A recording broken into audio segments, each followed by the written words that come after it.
আসসালামু আলাইকুম ওয়া রাহমাতুল্লাহি ওয়া বারাকাতুহু। আলহামদুলিল্লাহ, মহান রব্বুল আলামিনের দরবারে অগণিত শুকরিয়া জ্ঞাপন করি যে মহান রব্বুল আলামিন আমাদেরকে একটা উত্তম মাজলিসে বসার তৌফিক দিয়েছেন। এজন্য অন্তরের অন্তঃস্থল থেকে শুকরিয়াতন জ্ঞাপন করি, সকলেই বলি আলহামদুলিল্লাহ। প্রিয় শিক্ষার্থী, আর মাত্র একদিন পরে মাহে রমাদান। যেই রমাদান আসার 2 মাস আগে থেকেই আল্লাহ রসুল সাল্লাল্লাহু আলাইহি ওয়াসাল্লাম দোয়া করতেন, আল্লাহুম্মা বারিক লানা ফি রজব ওয়া শাবান ওয়া বাল্লিগনা রমাদান। যে হায় আল্লাহ, রজব এবং শাবানের মধ্যে আমাকে বারাকা দান করো এবং মাহে রমাদান পর্যন্ত আমার হায়াতকে লম্বা করো। সুবহানাল্লাহ। আল্লাহ রসুল দোয়া করতেন 2 মাস আগে থেকে।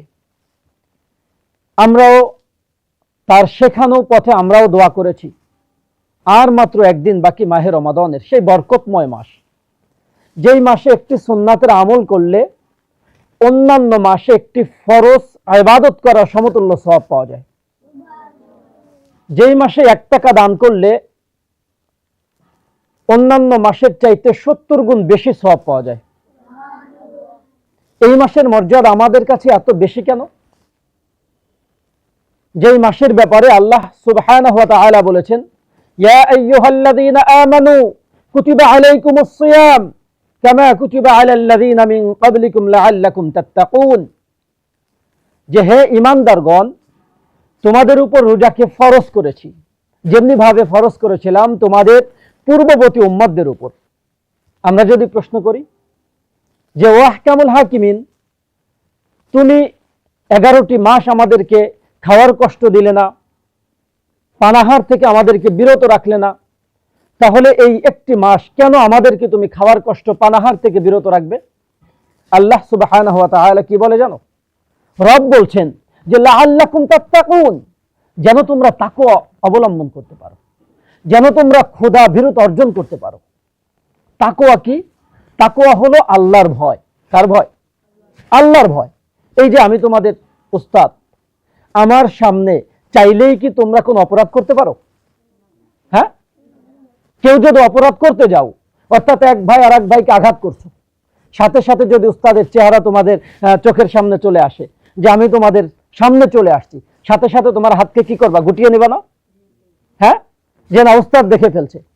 এই যে তুমি তোমার হাতকে গুটিয়ে নিলা যে উস্তাদ দেখে ফেলছে, তার মানে তুমি কি সচেতন? অর্থাৎ তুমি মনে করতেছো আমি জবাবদিহিতার মধ্যে। প্রিয় ছাত্র ভাইয়েরা, এই যে উস্তাদ তোমাকে দেখে ফেলবে তোমার অপরাধ, যার কারণে অপরাধ তুমি করছো না, এই যে উস্তাদের ভয় তোমার অন্তরে, উস্তাদের ভয় তোমাকে অপরাধ থেকে কি করলো? দূরে সরিয়ে রাখলো। ঠিক তদ্রূপ আল্লাহ সুবহানাহু ওয়া তাআলা বলেন লাআল্লাকুম তাত্তাকুন, যে রোজার মাধ্যমে, মাহে রমাদানের মাধ্যমে তোমাদের অন্তরে তাকওয়া অর্জন হবে, ক্ষুধা ভীরুতা অর্জন হবে, সচেতনতা অর্জন হবে, জবাবদিহিতা কি এটা তোমরা উপলব্ধি করবে। অর্থাৎ আমি যদি তোমাদেরকে একটু সেই মাহে রমাদানের মধ্যে নিয়ে যাই, তোমরা এখানে যারা আসো পরিপূর্ণ মাহে রমাদানের রোজা অথবা 2, 4, 5টি রোজা তো রেখেছো, রাখছো না? সুবে সাদিক থেকে নিয়ে সূর্যাস্তের আগ পর্যন্ত আমরা সমস্ত পানাহার থেকে, খাদ্য গ্রহণ থেকে নিজেকে কি বিরত রাখি না? হ্যাঁ, বিরত রাখি। আচ্ছা বলো তো, জোহরের নামাজের পরে অথবা আছরের পরে বা আছরের আগ মুহূর্তে আমাদের অবস্থাটা কেমন হয়? যে মুখ দিয়ে আমরা যে থুথুটা ফেলি, এটা কি ঘন হয়ে আসে না? কি বলো? ঘন হয়ে আসে। অর্থাৎ মুখে কি নাই? থুথু নাই। যখন তোমরা ওযু করতে গেছো, আসরের নামাজের ওযু অথবা জোহরের নামাজের জন্য ওযু, পানিটা যখন মুখের মধ্যে দিয়েছো, তখন এই পর্যন্ত যখন গেছে, তখন কি ঠান্ডা লাগে না? হ্যাঁ, তখন যদি মনে করো যে আমি পানিটাকে ভিতরে দিয়ে দিব, আমার উস্তাদ তো দেখছে না, আমার কোনো ছাত্র ভাই দেখছে না, আসলে কি দাও? দাও না। কেন দাও না? কাকে ভয় করে? আল্লাহকে ভয় করে। এটার নামই তাকওয়া, লাআল্লাকুম তাত্তাকুন। যে তুমি ওযুর পানি মুখের মধ্যে দিয়েছো, চাইলে তুমি অর্ধেক ফেলে দিতে পারতো, অর্ধেক গিলে ফেলতে পারতা, কি পারতে না? তোমার পাশে যে ভাই ওযু করে সেও দেখতো না, কিন্তু তুমি যে পানিটাকে খেলে না, ঘরের মধ্যে তুমি একা, কেউ নাই, তোমার উস্তাদ নাই, তোমার বাবা নাই, তোমার মা নাই, কোনো সহপাঠী নাই, ঘরের মধ্যে খাদ্য আছে, ফ্রিজ খুললেই তুমি ঠান্ডা পানি পাইলে, প্রচুর ক্ষুধা তোমার পেটে, প্রচুর পিপাসা, গলা শুকায় গেছে, এরপরেও কি ফ্রিজ খুলে ঠান্ডা পানি খেয়ে ফেলো? হ্যাঁ, এই যে খাইলে না, কার ভয়ে খাইলে না? কার ভয়ে বলো? আল্লাহর ভয়। আল্লাহ তো এটাই চায় যে তুমি রোজা রেখে আমাকে যেইভাবে ভয় করো, মাহে রমাদান চলে যাওয়ার পরে পরবর্তী 11টি মাস তুমি যেন আমাকে ওইভাবে ভয় করো। ইফতারের আগ মুহূর্তে ক্ষুধায় পেটটা ছটফট করে। আমরা যারা ছোট আছি, বিশেষ করে তোমরা খালি ঘড়ি দেখো বারবার, কখন আজান দেবে, আজকে মনে হয় দিনটা লম্বা হয়ে গেল, মুয়াজ্জিন মনে হয় আজান ভুলে গেছে, কি তাই না? তোমরা এইভাবে চিন্তা করো যে মুয়াজ্জিন মনে হয় আজানের টাইম কি করছে, ভুলে গেছে। শুধু বারবার ঘড়ির দিকে তাকাও, আর তোমার সামনে যে খাদ্য পরিবেশন করা আছে, আলুর চপ, পেঁয়াজু, যে ঘ্রাণগুলো যখন নাকের মধ্যে আসে, মন চায় এখনই খেয়ে ফেলি, কি তাই চায় না? তাই চায়। কিন্তু এরপরেও আজান শোনার 5 মিনিট আগে বা 2 মিনিট আগে আমরা কেউ কি খানা খাই? হ্যাঁ, কেন খাই না? ইফতারের সামনে নিয়ে আমি একা বসে আছি, আর কেউ নাই, আজান দিতে 5 মিনিট বিলম্ব হচ্ছে, দেরি হচ্ছে, এরপরেও কেউ আমাকে দেখছে না, আমি চাইলেই 5 মিনিট আগে একটা খেজুর অথবা একটা পেঁয়াজও খেতে পারি, এরপরেও কি তোমরা খাও? কেন খাও না বলো তো? কার ভয়ে খাও না? আল্লাহ তো এজন্যই বলছেন লাআল্লাকুম তাত্তাকুন, যেন তোমাদের অন্তরের মধ্যে আমি আল্লাহর ভয় জাগ্রত হয়। জবাবদিহিতা কি তোমরা বোঝো, সচেতনতা কি তোমরা বোঝো। অর্থাৎ এই যে মাহে রমাদানে চাইলেই তুমি ওজুর সময় পানি খেলে খেতে পারতে, গোসলের সময় পানি খেলে খেতে পারতে, চাইলেই তুমি একাকী ঘরের দরজা বন্ধ করে খেতে পারতে, আবার মানুষের সাথে একসাথে ইফতার করতে পারতে, কিন্তু এরপরেও তুমি খাও না। কার ভয়ে খাও না? আল্লাহর ভয়ে খাও না। এজন্যই তো আল্লাহ সুবহানাহু ওয়া তাআলা হাদিসে কাউলির মধ্যে বলেছেন যে আস-সাওমু লি ওয়া আনা আজজি বিহি, অন্য রাওয়াতে আসছে আস-সাওমু লি ওয়া আনা তুজজা বিহি। সুবহানাল্লাহ।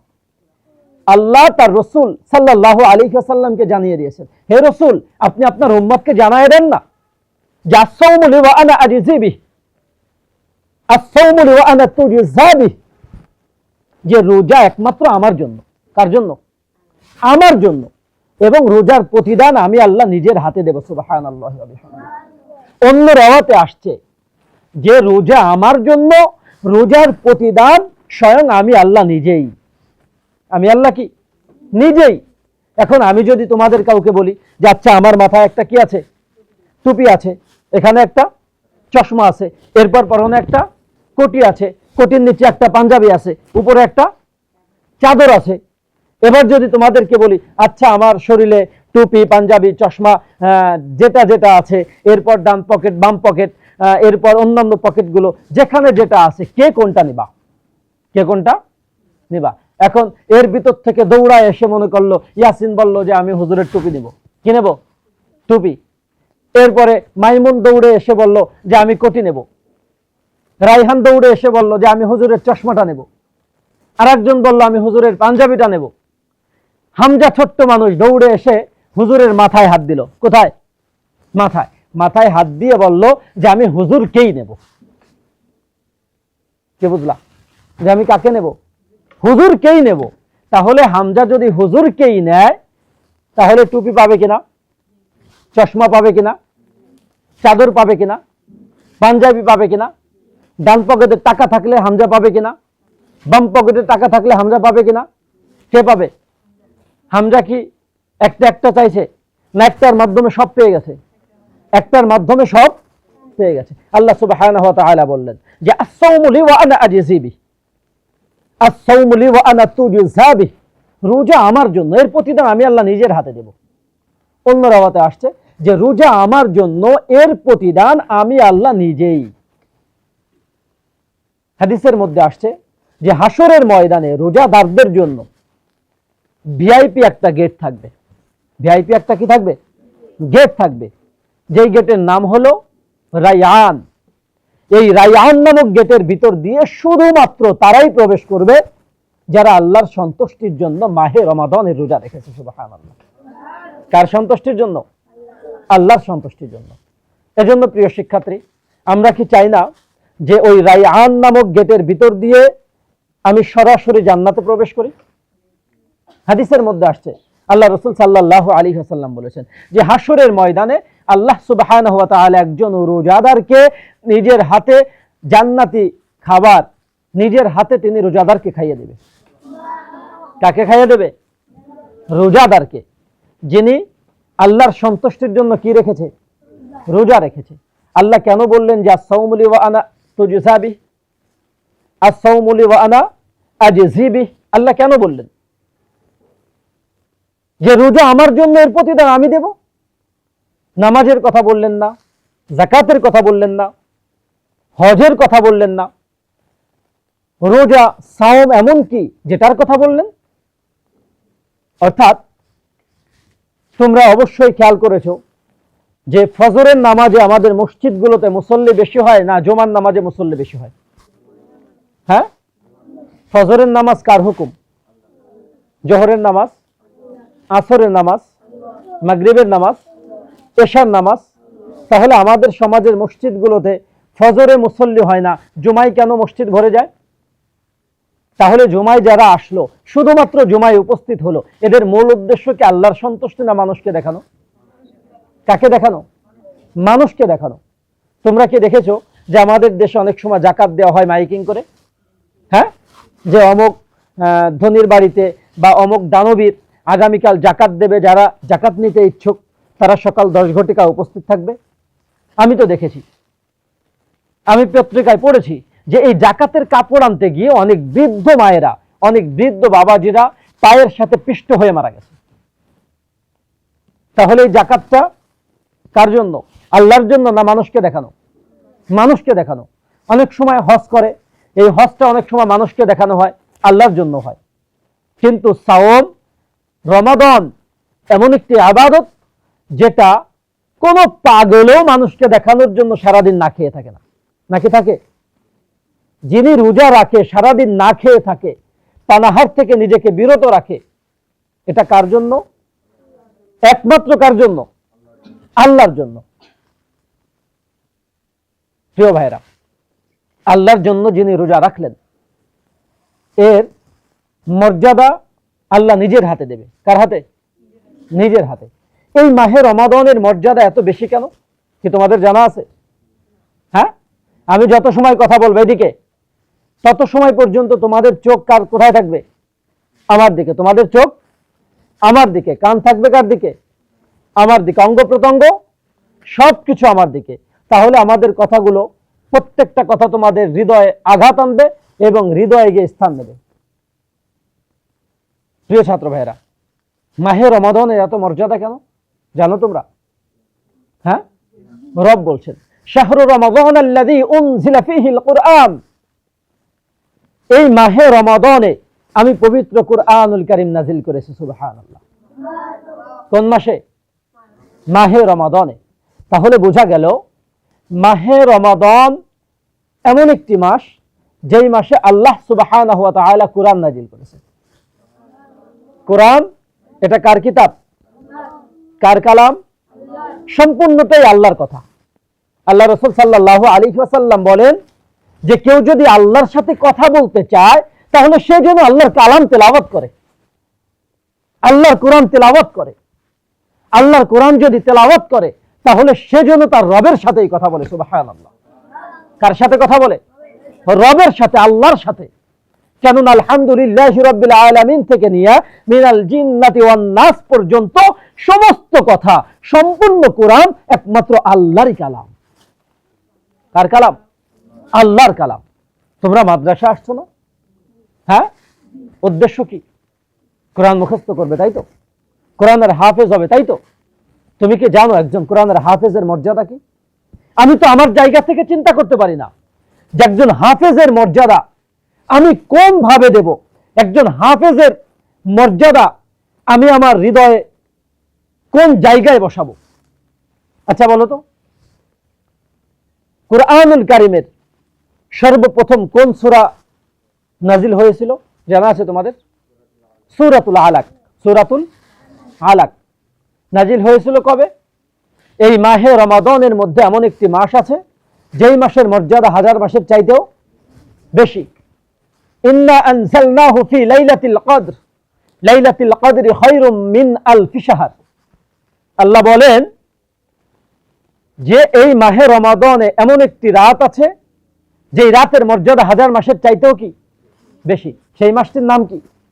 লাইলাতুল কদর। লাইলাতুল কদর। এই লাইলাতুল কদরের রাতে কি পবিত্র কুরআন সম্পূর্ণ নাজিল হয়েছিল না সূরাতুল আলাকের প্রথম 5টি আয়াত নাজিল হয়েছিল? সূরাতুল আলাকের প্রথম 5টি আয়াত নাজিল হয়েছিল। ইকরা বিসমি রাব্বিকাল্লাযী খালাক, খালাকাল ইনসানা মিন আলাক, ইকরা ওয়া রাব্বুকাল আকরাম আল্লাযী আল্লামা বিল কলম আল্লামাল ইনসানা মা লাম ইয়ালাম।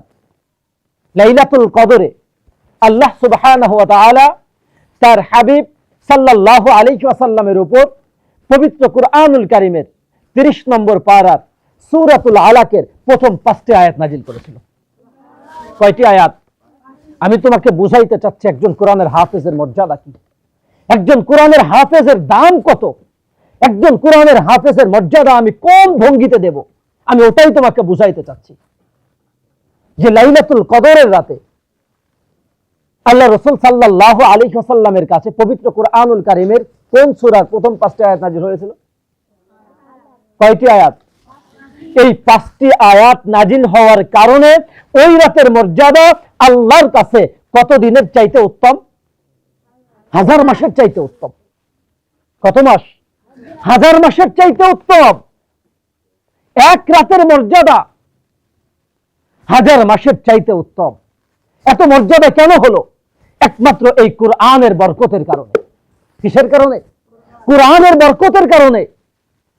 লাইলাতুল কদরে পবিত্র কুরআনুল কারীমের সূরাতুল আলাকের প্রথম 5টি আয়াত নাজিল হয়েছে, যার কারণে ওই এক রাতের মর্যাদা হাজার মাসের চাইতে অধিক হয়ে গেছে, 84 বছর 4 মাসের চাইতে বেশি মর্যাদা হয়ে গেছে।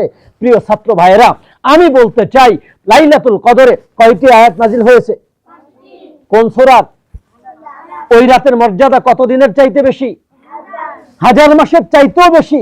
তাহলে তুমি তোমার সিনার মধ্যে সম্পূর্ণ কুরআনকে ধারণ করেছো।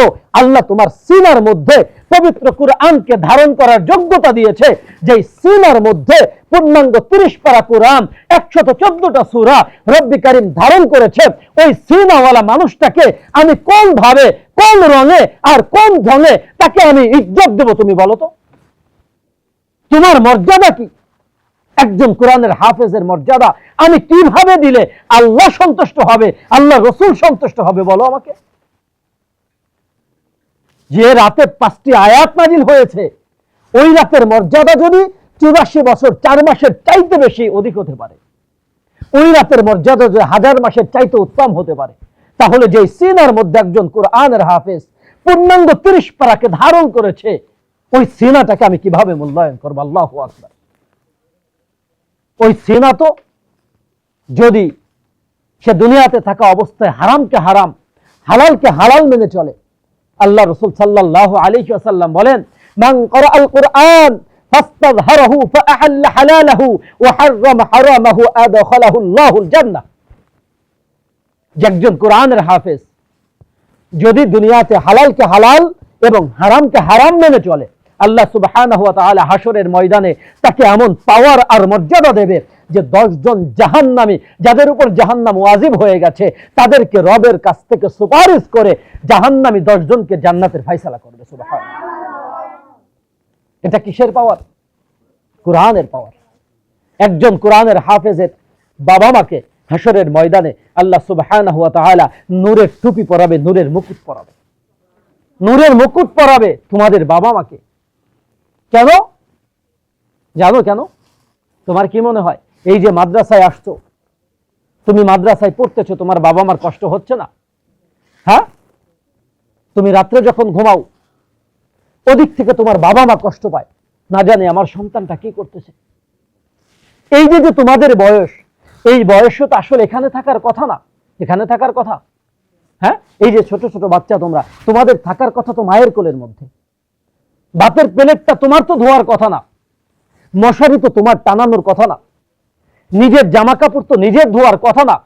অথচ আজকে দিন শিখার জন্য, ইলম শিখার জন্য, পবিত্র কুরআনুল কারীমের হিফজ করার জন্য আজকে তুমি এখানে এসে পড়ে রয়েছো। কারোর বাড়ি ফরিদপুরে, কারোর বাড়ি সেই বগুড়া, কারোর বাড়ি রাজবাড়ি, কোথায় থেকে তোমরা আসছো? একমাত্র কিসের জন্য বলো তো? কোরআনের বরকতে, কোরআন শিখার জন্য, কোরআনের জ্ঞান অর্জন করার জন্য। অর্থাৎ তুমি যে মাদ্রাসায় পড়ছো, তুমি যে মাদ্রাসায় আসো, তোমার যে মর্যাদা, তলাবুল ইলম, তুমি যখন রাস্তা দিয়ে হাঁটো, তুমি তো তোমার মর্যাদা সম্পর্কে জানো না। আল্লাহ রাসূল সাল্লাল্লাহু আলাইহি ওয়াসাল্লাম বলেন যে তুমি যখন রাস্তা দিয়ে হাঁটো, নূরের ফেরেশতারা তোমার পায়ের নিচ দিয়ে তাদের নূরের ডানা বিছায় দেয়। সুবহানাল্লাহ। কি বিছায় দেয়? ডানা বিছায় দেয়। অর্থাৎ তুমি সবচাইতে মর্যাদাবান। আল্লাহ রাসূল সাল্লাল্লাহু আলাইহি ওয়াসাল্লাম হাদিসে পাকের মধ্যে বলেন যে খায়রুকুম মান তাআল্লামাল কুরআন ওয়া আল্লামা। অর্থাৎ ওই ব্যক্তি সবচাইতে উত্তম, শ্রেষ্ঠ ব্যক্তি যিনি কোরআন শেখে এবং কোরআন শেখায়। যিনি কোরআন শেখে এবং কোরআন। তাহলে তুমি কোরআন কি করতেছো? শিখতেছো। পরবর্তীতে কি করবে? তাহলে তোমার এখনটাও শ্রেষ্ঠ, পরবর্তী সময়টাও কি? তাহলে তোমার চাইতে শ্রেষ্ঠ মানুষ আর কেউ আছে? হ্যাঁ, আর কেউ আছে? তাহলে এই কুরআনুল কারীম নাজিল করছেন কে? আল্লাহ। রব বলেন যে ইন্না নাহনু নাযালনা যিকরা ওয়া ইন্না লাহু লাহাফিজুন। এই কোরআন আমি নাজিল করেছি, এই কোরআন সংরক্ষণের দায়িত্ব আমি আল্লাহর। দায়িত্ব কার? আল্লাহর। কোরআন নাজিল কে করেছেন? সংরক্ষণ কে করবেন? মাধ্যমটাকে? নো, আমি। মাধ্যম তুমি। মাধ্যম কে? তুমি। সংরক্ষণ কে করবে? কোরআন নাজিল করেছেন কে? মাধ্যম কে? তুমি। তোমার সিনাকে মাধ্যম বানিয়ে আল্লাহ সুবহানাহু ওয়া তাআলা তোমার সিনার মধ্যে কোরআনকে সংরক্ষণ করবে। হ্যাঁ, তোমার এই সিনাটা মনোনয়ন প্রাপ্ত সিনা, তোমার এই সিনাটা সিলগালা করা সিনা, যে তোমার সিনার মধ্যে আল্লাহ তার কোরআনকে সংরক্ষণ করবে। তাহলে তুমি উত্তম না অনুত্তম? হ্যাঁ, উত্তম। তুমি মানুষ হওয়ার ক্ষেত্রে তোমার কি কোনো সাধনা করা লাগবে না? লাগবে কিনা? তুমি কোরআনের হাফেজ হবে, তুমি উত্তম মানুষ হবে, আদর্শ মানুষ হবে, এর পিছনে কি তোমার কোনো কষ্ট করা লাগবে না? বাইজিদ বুস্তামির নাম শুনছো? হ্যাঁ, বাইজিদ বুস্তামি। এই বাইজিদ বুস্তামি কি একদিনে বাইজিদ বুস্তামি হয়েছে? একদিনে বাইজিদ বুস্তামি হয় নাই। বাইজিদ বুস্তামির মা কে ছিল জানো? বাইজিদ বুস্তামির মা অন্যের বাড়ির ঝি ছিল, চাকরানি, সার্ভেন্ট, অর্থাৎ অন্যের বাড়িতে কাজ করত। বাইজিদ বুস্তামি যখন ছোট তখন তার বাবা মারা যায়। বাইজিদ বুস্তামির বাবা মারা যায়। বাইজিদ বুস্তামি রহমাতুল্লাহি আলাইহি যখন ছোট, তার বাবা যখন মারা যায়, বাইজিদ বুস্তামির মাকে একজন পরামর্শ দিল যে তুমি তো অন্যের বাড়িতে কাজ করো, তাহলে অমুক এলাকায় একজন বুজুর্গ ব্যক্তি আছে আল্লাহওয়ালা, তার কাছে তোমার সন্তানটাকে দিয়ে আসো, তোমার সন্তান আলেম হবে, ভালো মানুষ হবে। বাইজিদ বুস্তামির মা ওই আলেমের কাছে নিয়ে গেল, বাইজিদ বুস্তামির উস্তাদের কাছে নিয়ে গিয়ে বলল যে আমার বাইজিদকে আপনার কাছে দিতে চাই, তবে শর্ত হলো আমার বাইজিদ যতদিন না পর্যন্ত আপনার মতো আল্লাহওয়ালা হবে, আপনার মতো মস্ত বড় আলেম না হবে, আপনার মতো যতদিন ইলমের অধিকারী না হবে, আপনার মতো যতদিন কোরআনের হাফেজ না হবে, জ্ঞানী না হবে, ততদিন পর্যন্ত আমার বাইজিদকে আপনি বাড়িতে পাঠাবেন না। অঙ্গীকারে আবদ্ধ। কয়েকদিন যেতে না যেতেই বাইজিদ বুস্তামি রহমতুল্লাহি আলাইহি কান্না শুরু করছে, ওস্তাদ জি আমি বাড়িতে যাব, ওস্তাদ জি আমি বাড়িতে যাব। কি মাঝে মাঝে আমাদের বাচ্চারাও কান্না করে না? হ্যাঁ, বাইজিদ বুস্তামি কান্না শুরু করছে, ওস্তাদ জি আমি বাড়িতে যাব। বাইজিদ বুস্তামি রহমতুল্লাহি আলাইহি তো ছোট্ট মানুষ, ওস্তাদ জি চিন্তা করতেছে যে একদিকে মেডিন আরশ অর্থাৎ বেগুনা মাসুম, অন্যদিকে ওর মায়ের সাথে আমি অঙ্গীকারবদ্ধ যে আমি বাইজিদকে আমার মতো আলেম না বানায় ছুটি দেব না।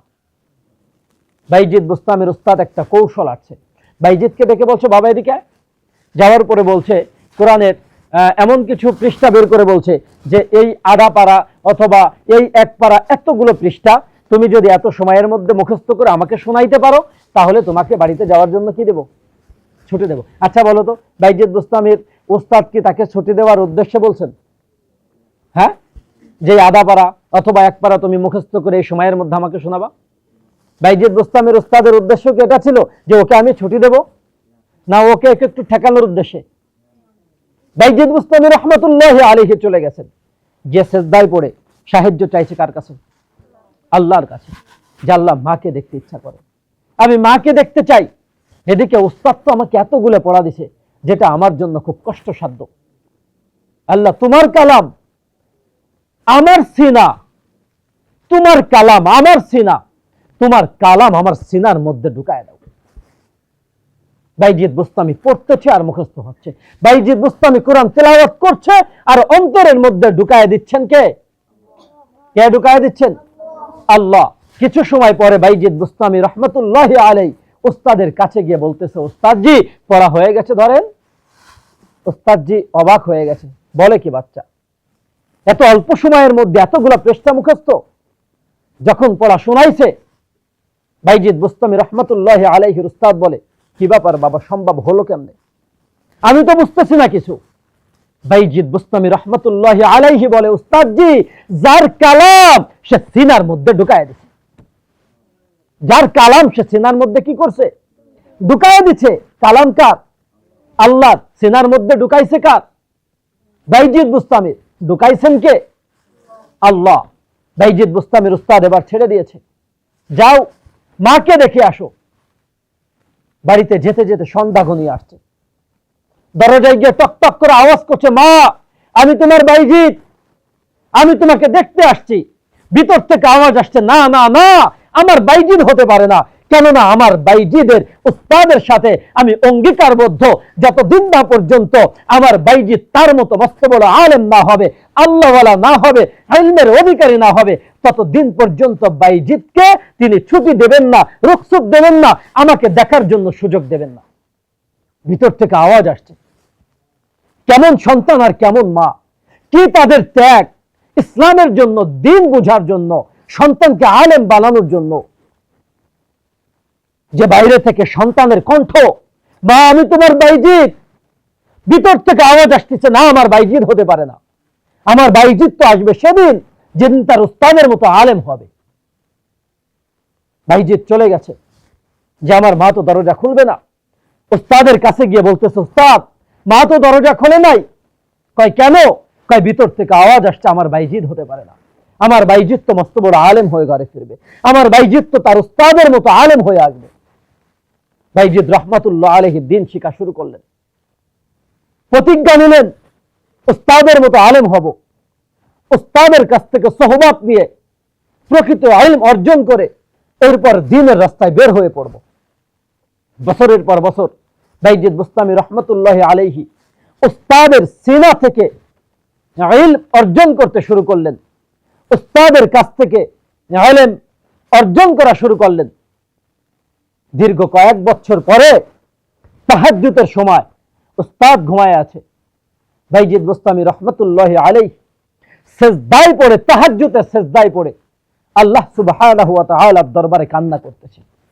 বাইজিদ বুস্তামি রহমতুল্লাহ আলাইহি কান্না করছে মসজিদের মধ্যে, আল্লাহর কুদরতি পায়ে সেজদা অবনত হয়ে তাহাজ্জুদের জায়নামাজে।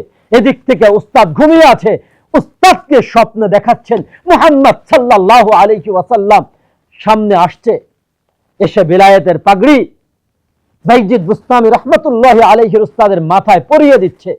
তিনি স্বপ্নে দেখতেছে, এ বাইজিদ বুস্তামির উস্তাদ, যাও যে দেখো না তোমার বাইজিদ মসজিদের মধ্যে আল্লাহর কুদরতি পায়ে সেজদা করে কান্না করতেছে, বাইজিদকে তোমার রব কবুল করেছেন, যাও বেলায়েতের পাগড়ি একটা তোমার মাথায় পরায়া দিলাম, আর একটা বাইজিদের মাথায় পরায়া দিয়া জমিনে ছেড়ে দাও, বাইজিদ যেন কাল থেকে দ্বীনের কাজ শুরু করে। সুবহানাল্লাহ।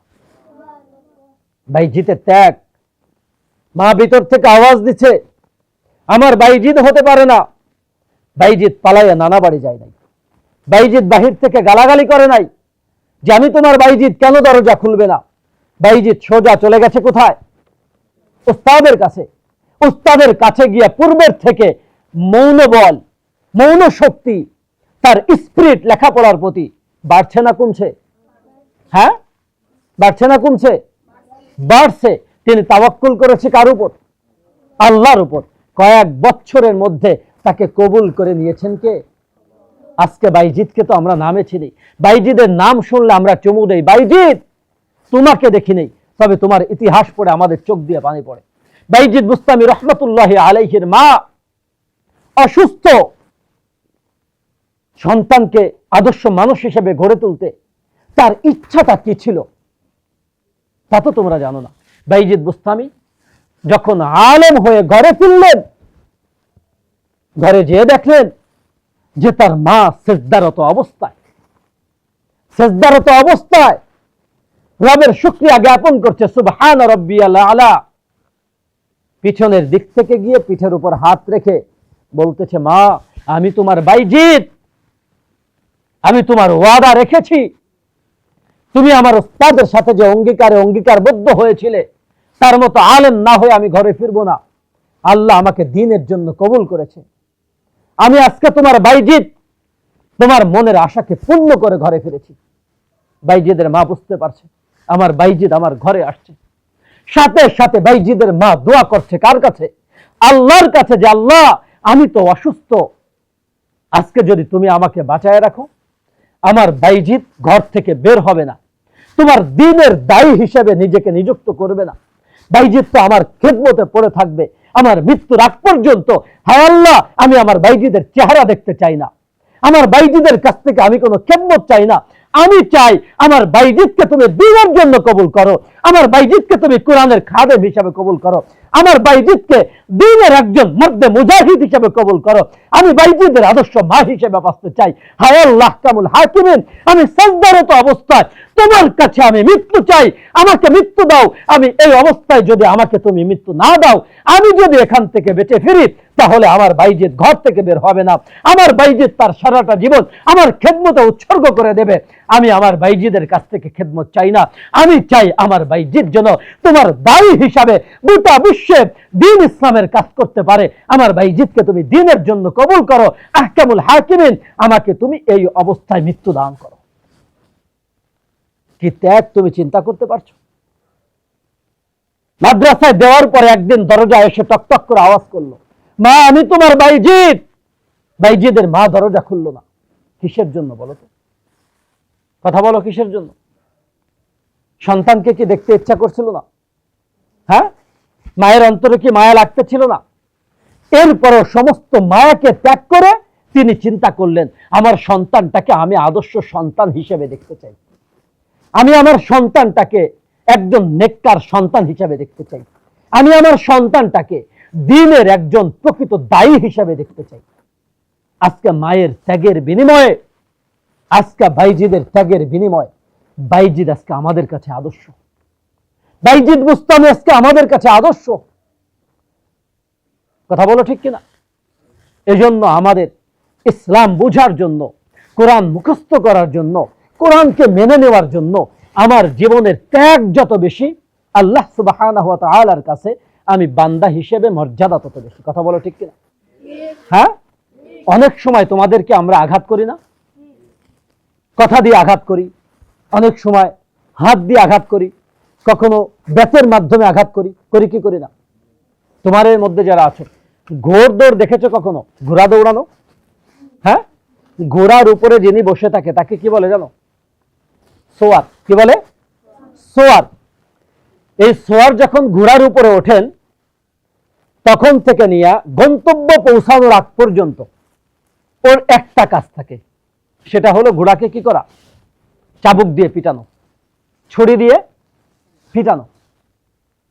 যেই ঘোড়া ও রান করছে, ঘোড়াকে বিজয়ী করার চেষ্টা করছে, এই ঘোড়ার প্রতি কি ওর ভালোবাসা নাই? তাহলে ঘোড়াকে কেন পিটাচ্ছে? ঘোড়া কি ব্যথা পাচ্ছে না? হ্যাঁ, পুরা জায়গাটায় ঘোড়াকে পিটাইতে পিটাইতে নিচ্ছে। ঘোড়ার দৌড়ানোর মাত্রাটা যদি একটু কমে যায়, ঘোড়াকে পিটানোর মাত্রাটা ওর তত বেড়ে যায়। কি হয়ে যায়? বেড়ে যায়। কেন পিটাই বলো তো? সোয়ার কি চায়? হ্যাঁ, 10টা ঘোড়া যখন একসাথে দৌড় শুরু করছে, যেই ঘোড়াটা সবচাইতে আগে গেছে, ওই ঘোড়াটাকে সোয়ার খুব পিটাইতেছে। যখন ওর রান দৌড়ানো শেষ হয়ে গেছে, এরপর যখন বিজয়ের মালাটা ওর গলায় পরিয়ে দেয়, তখন ছোঁয়ার নিজের গলা থেকে খুলে ও তার নিজের ঘোড়ার গলায় পরিয়ে দিয়ে আনন্দ উল্লাস করে। দেখছো? হ্যাঁ, এমন দৃশ্য হয়তো তোমরা দেখো নাই, তবে এটাই বাস্তবতা। ঘোড়াকে এজন্যই পিটায় যে ও যেন ঘোড়াকে বিজয়ী ভেসে দেখতে পায়, ঘোড়াটাকে যেন বিজয়ের মালা পরানো অবস্থায় দেখতে পায়। আর ঘোড়াটার গলায় যখন বিজয়ের মালা আসে তখন পিছনের কোনো কষ্টের কথা আর মনে পড়ে না। আজকে তোমাদেরকে আমরা অনেক সময় আঘাত করি না? তুমি যখন সফল মানুষ হবা, তুমি যখন তোমার ছাত্রদেরকে নসিহা করবা অথবা কাউকে উপদেশমূলক কথা বলবা, তখন উস্তাদদের প্রত্যেকটা শাসন তোমার কাছে ইতিহাস হয়ে থাকবে। কি হয়ে থাকবে? ইতিহাস হয়ে থাকবে। যে আজকে যদি আমার উস্তাদ আরো বেশি শাসন করত, আমাকে যদি আরো বেশি পিটাইতো, আমাকে যদি আরো বেশি শক্ত নজরে দেখতো, তাহলে আমার মনে হয় আমি ভালো মানের হাফেজ হতে পারতাম, আমি ভালো মানের আলেম হতে পারতাম, আমার মনে হয় আমি আদবের দিক থেকে আরো বেশি অগ্রসর হতে পারতাম। এজন্য উস্তাদের শাসনগুলো আমরা কখনো বাঁকা নজরে দেখবো না, অর্থাৎ উস্তাদের শাসনগুলো আমরা দেখব যে এই শাসনের মধ্যে আমাদের কল্যাণ, শাসনের মধ্যে আমাদের কি কল্যাণ। এজন্য প্রিয় ছাত্র ভাইরা, আসো, আর মাত্র একদিন পরে মাহে রমাদান, আর মাত্র একদিন পরে কি মাহে রমাদান। এই রমাদানের বরকতের মূল উদ্দেশ্য হলো মহাগ্রন্থ আল কোরআন, মহাগ্রন্থ আল কোরআন, যেটা তোমরা তোমাদের সিনার মধ্যে ধারণ করছো। তোমাদেরকে মনোনয়ন করেছেন কে? আল্লাহ। তোমাদেরকে উত্তম বলেছেন কে? মুহাম্মদ সাল্লাল্লাহু আলাইহি ওয়াসাল্লাম। এজন্য মাহে রমাদান কোরআন নাজিলের মাস, মাহে রমাদান তাকওয়া অর্জনের মাস, মাহে রমাদান নিজেকে সচেতন করার মাস, মাহে রমাদান নিজের জীবনের সমস্ত পাপাচার থেকে তাওবাতুন নাসুহার মাধ্যমে নিজেকে পরিশুদ্ধ করার মাস। মাহে রমাদান সমস্ত জাহান্নামের দরজাগুলো বন্ধ করে দেওয়া হয়, জান্নাতের দরজাগুলো খুলে দেওয়া হয়।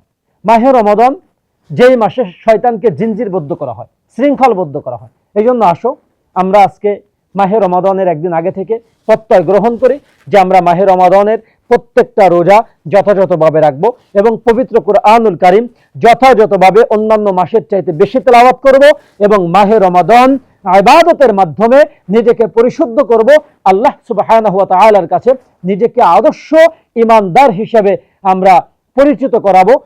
আল্লাহ যেন আমাদেরকে এই তৌফিক দান করে, সকলে বলুন আমিন। আল্লাহ তোমাদেরকে আমাদেরকে এই প্রতিষ্ঠানদেরকে আল্লাহ যেন কবুল করে, প্রতিষ্ঠানের সমস্ত জরুরাত আল্লাহ যেন তার গাইবে খাজানাত থেকে পূরণ করে, সকলে বলুন আমিন। আমিও দোয়া করি আল্লাহ যেন তোমাদেরকে দিনের দায়ী হিসেবে কবুল করে। আসসালামু আলাইকুম ওয়া রাহমাতুল্লাহি ওয়া বারাকাতুহু।